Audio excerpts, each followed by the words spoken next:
Next flight's going to be 1080, and I'm going to launch it off the table for the first time, as this is a ROG event. So let's see how she goes. I'm not sure how this is going to look through the camera, but I'll do it the way I always do it.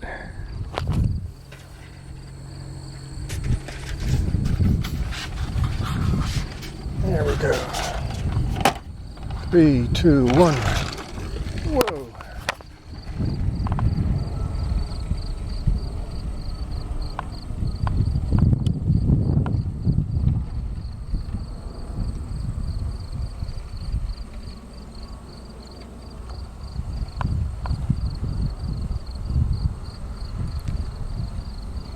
Again, I'm flying with a short DT because the air is pretty calm but rather thermalistic. So, okay, she got up there.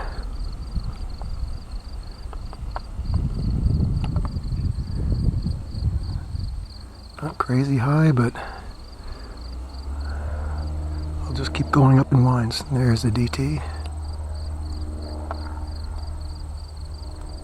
Does a nice job.